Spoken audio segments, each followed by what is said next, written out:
Bonjour à tous, c'est Claire. Bienvenue dans cette vidéo où je suis vraiment super contente de vous faire découvrir ce livre que j'ai découvert très récemment, qui s'appelle Gardienne de la Lune et que je trouve particulièrement bien fait. Donc vous savez que moi je travaille avec le livre avec les mères originelles.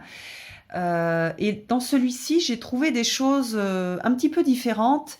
Et en fait, je trouve que c'est un livre de travail qui est ultra intéressant et qui est complémentaire en fait. C'est pas soit l'un soit l'autre. C'est vraiment voilà, il est complémentaire des autres bouquins ou des autres choses que je peux faire dans ce travail avec la Lune. Donc, il s'appelle Gardienne de la Lune. Il a des illustrations qui sont aussi super belles et j'adore aussi le. J'aime bien que les bords du livre soient pas pointus. J'adore aussi le brillant et j'aime beaucoup le type d'illustrations qui sont des illustrations naïves qu'a fait l'auteur qui a vécu, qui a grandi au Mexique. Donc on sent bien en fait ce type d'illustration. Regardez comme c'est beau, là ça brille, j'adore. J'aime bien aussi que le fond soit noir, donc on a cette idée de nuit aussi et de cœur. Tout est chouette dans la présentation. Alors comment est-ce que c'est comment dire, présenté? Alors, au niveau présentation, j'aime énormément. Le travail, on va dire, de la forme, non pas du fond. Je la trouve très sympa, super agréable pour travailler avec. Il y a des belles illustrations. On voit les chapitres. On les retrouve très facilement parce qu'on a comment dire, des pages noires avec des illustrations. Alors attendez, je vais vous montrer. Ensuite, voilà, par exemple ici, vous voyez, on va avoir Mars renouveau. Donc on va trouver à chaque fois très facilement le mois dans lequel on est. Alors, le sommaire, c'est quelque chose sur la Lune, une introduction sur la Lune, un lien avec la femme, un mot sur la Lune, se connecter à la Lune, la magie du zodiaque, donc le lien Lune-zodiaque, la mémoire de la Lune noire, et puis après voyage avec la Lune, qui est la plus grosse partie, qui nous propose en fait de travailler avec la Lune chaque mois. Alors, voilà, un avant-propos. Donc ça, c'est intéressant aussi parce que ça permet de connaître l'auteur. J'ai trouvé ça passionnant. Elle est vraiment très chouette, cette auteure. Il était une fois la Lune, donc à travers l'histoire, les sociétés primitives, l'époque pré-chrétienne, avec le culte de la Lune, les chamans, travaillent avec la Lune, le côté, voilà, lien Lune-sorcière. Après, on a l'idée de la femme, un être lunaire. Vous allez voir que après dans chaque mois, non, c'était dans chaque mois ou dans le... Enfin, en tout cas, il y a une... Je sais plus à quel endroit c'est. On a une proposition de travailler avec nos cycles féminins. Voilà, donc le lien entre la Lune et le cycle féminin, c'est le cycle féminin, c'est un cycle de 28 jours et le cycle de la Lune est aussi sur ces 28 jours environ. Voilà.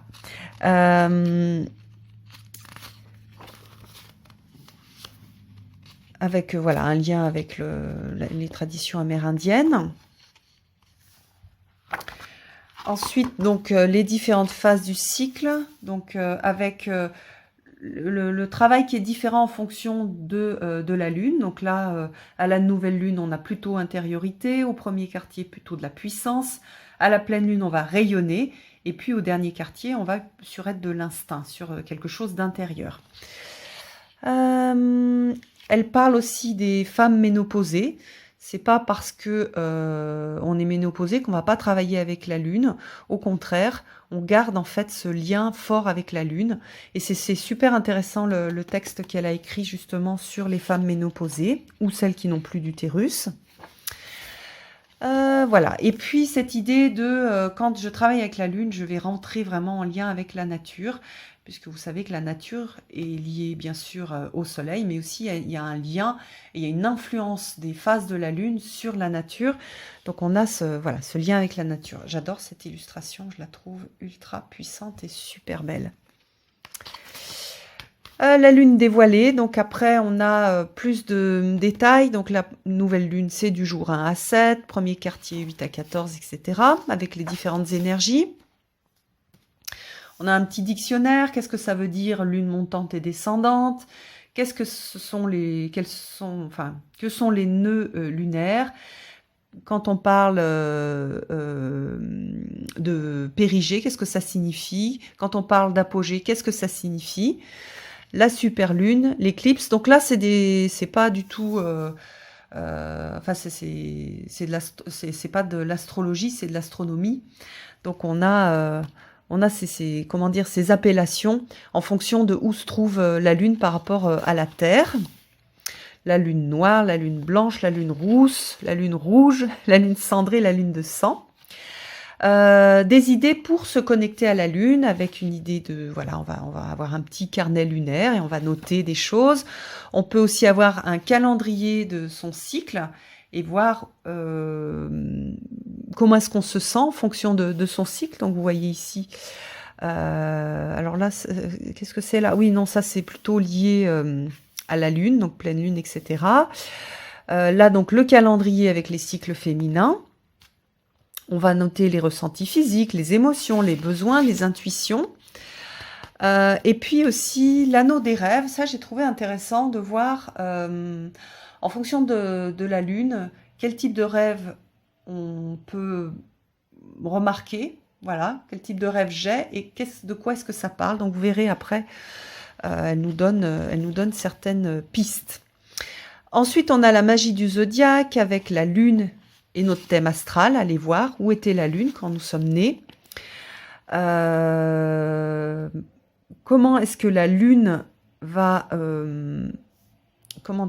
agir et va avoir une influence en fonction de là où elle se trouve, dans quelle constellation elle se trouve, sachant que ça tourne beaucoup plus vite que le soleil, puisqu'elle va mettre un peu plus de 29 jours pour faire le tour des constellations, du zodiaque. Donc à chaque fois, quand elle est en bélier, on va avoir le type d'action, et puis l'anneau des rêves du bélier. Voilà, c'est là ce que je vous disais.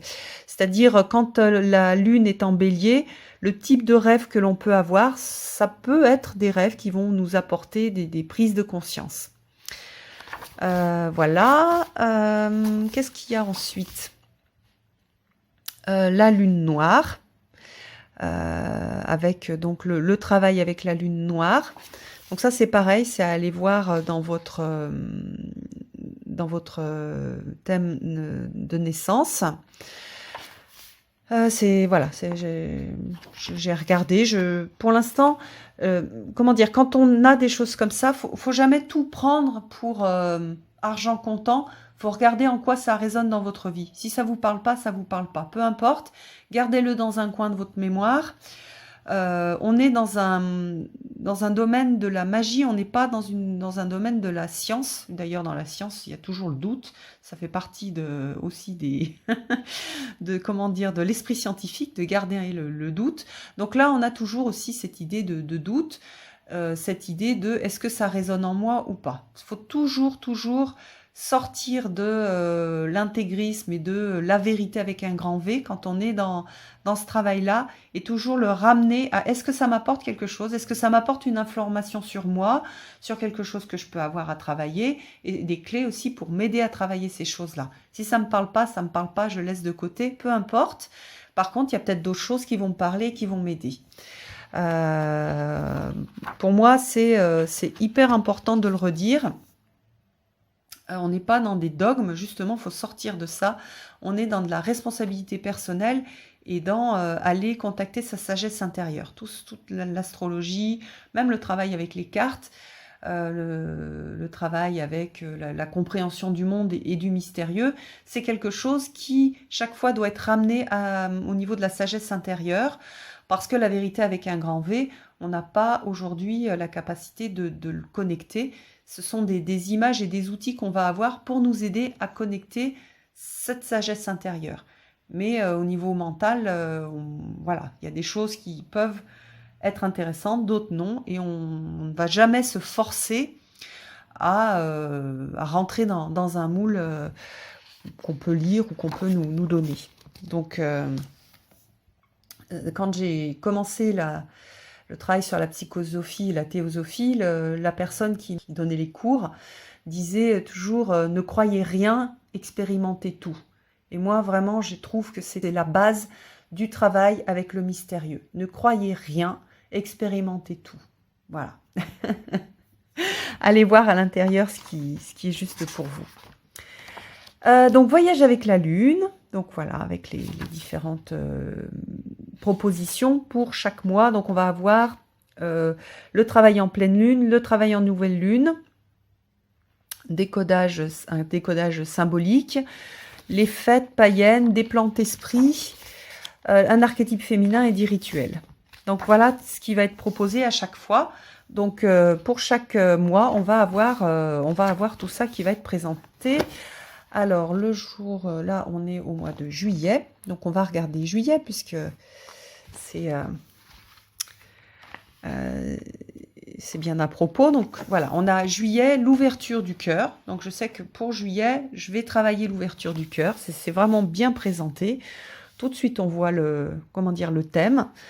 En pleine lune, je vais être sur l'exaltation. On va avoir une sorte un travail avec le chakra du cœur. Pour les personnes qui ont envie de travailler avec le chakra, on a un mantra et on a une intention.